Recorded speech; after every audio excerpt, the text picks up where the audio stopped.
Hello, नमस्कार, सत श्री अकाल, आदाब अर्ज। मैं नरसिम्हा योगी और आज फिर हम एक नए चैप्टर नए टॉपिक के साथ में आप लोगों के साथ में हूँ। तो आज हम लोग बात करेंगे। नया टॉपिक हम क्या ले सकते हैं?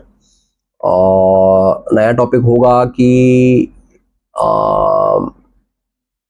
हाँ, नया टॉपिक हम लोग लेते हैं आज कि जैसे कि हमने पिछले में बात करी कि किस तरीके से एक प्रोसेस होता है। एक एक्टर जब मुंबई में आता है, मुंबई में आने के बाद में एक कास्टिंग डायरेक्टर से वो किस तरीके के सवाल करता है। हम ये टॉपिक लेते हैं कि किस तरीके के सवाल करता है कास्टिंग डायरेक्टर से।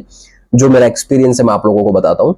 जब एक स्क्रिप्ट एक एक्टर को दी जाती है और जब उसको एक कास्टिंग डायरेक्टर स्क्रिप्ट देता है और फिर बाद में उस स्क्रिप्ट को पढ़ता है, एक मोनोलॉग होता है, मोनोलॉग पढ़ने के बाद में वो देखता है, तो जायज है सवाल बहुत सारे बनते हैं एक्टर के दिमाग में, बनने भी चाहिए, वो जरूरी भी है।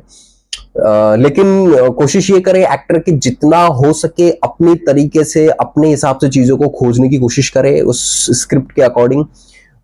जैसे मैंने पिछले उसमें बताया कि अननेसेसरी सवाल कास्टिंग डायरेक्टर से ना करें, क्योंकि उसके ऊपर और भी बहुत चीजों का प्रेशर होता है, प्रोडक्शन का प्रेशर होता है, साथ के साथ में प्रोडक्शन के साथ में चैनल का भी प्रेशर होता है, प्रोड्यूसर का भी प्रेशर होता है, तो वो उन सब चीजों में पूरा तरीके से ब्रीफ भी नहीं दे पाता है।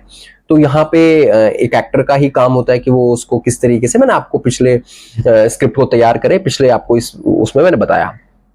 तो बात यह है कि अननेसेसरी सवाल, जैसे कि मैं एक एक्टर को मैंने स्क्रिप्ट दी, वो उसने मुझसे सवाल किया कि भाई ये कहाँ स्क्रिप्ट में, ये कहाँ बातचीत हो रही है स्क्रिप्ट में। फिर मैंने कहा कि भाई अपने हिसाब से देख लो तुम, जहां तुम्हें फील हो रहा है कि मैंने उसको ये भी बता दिया कि किसी अपने एक फ्रेंड को ये कन्वर्सेशन बोल रहा है, मैंने बता दिया था ये बात। तो फिर वो बोले सर अच्छा, और ये कन्वर्सेशन उसका फ्रेंड कितने साल से उसका दोस्त है, मतलब बचपन से साथ में रहे हैं क्या, या वो साथ में खेले हैं, या फिर सिर्फ स्कूल फ्रेंड है या कॉलेज फ्रेंड है, आप ये मुझे बताएंगे। तो मैं उसको सिर्फ यूं देखता रहा बहुत टाइम तक। मैंने कहा कि दोस्त, फिर मैंने उसको बोला कि दोस्त देखो यार, ये क्या ना स्कूल इंस्टीट्यूट नहीं है, ये थिएटर इंस्टीट्यूट नहीं है जहां मैं आपको ये बताऊं कि हाँ वो इसका ये बैकग्राउंड है, ये बैकग्राउंड है। आपने इंस्टीट्यूट में कहीं सीखा होगा, कहीं आपने एक्टिंग करी होगी, आपको पता तो होगा ही ना कि किस तरीके से इमेजिनेशन क्रिएट की जाती है। आप स्क्रिप्ट पढ़ो, आप अपनी तरीके से इमेजिनेशन क्रिएट कर लो और फिर उसको परफॉर्म करो। मुझे अच्छा लगेगा तो मैं आपको बता दूंगा कि हाँ यही इसका जोन है, नहीं अच्छा लगेगा तो जब आप परफॉर्म करोगे तो मैं आपको ही बता दूंगा कि किस तरीके से थोड़ा सा आप इसको चेंज कर सकते हो। क्योंकि एक मुझे लगता है एक मोनोलॉग पढ़ने के बाद में एक एक्टर को सेंस हो जाता है, समझ में आ जाती है कि हाँ ये मोनोलॉग कहना क्या चाह रहा है और मैं इसको किस तरीके से परफॉर्म कर सकता हूँ।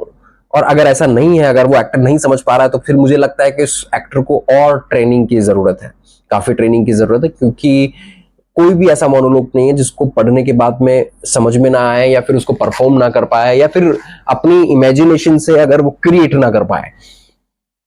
तो ऐसे जो सवाल होते हैं, मैं सिर्फ न्यू एक्टर्स को यही बोलना चाहूंगा कि जो ऐसे सवाल होते हैं अननेसेसरी सवाल, सिर्फ यही होते हैं कि वो कहाँ से है, क्या कर रहा है, उसके माता पिता हैं कि नहीं है, या जिंदा हैं या मर गए हैं, या फिर उसके भाई कितने हैं, छोटी बहनें कितनी हैं, बड़ी बहन कितनी है, भाई कितने हैं, उसके कजिन्स कितने हैं, फैमिली कहाँ की है, यूपी की है कि आपको मतलब ये सब अननेसेसरी सवाल हैं जो जबरदस्ती एक्टर्स, नए नए एक्टर्स आते हैं तो सिर्फ अपने आप को कास्टिंग डायरेक्टर के सामने नजरों में आने के लिए ऐसे सवाल करते हैं।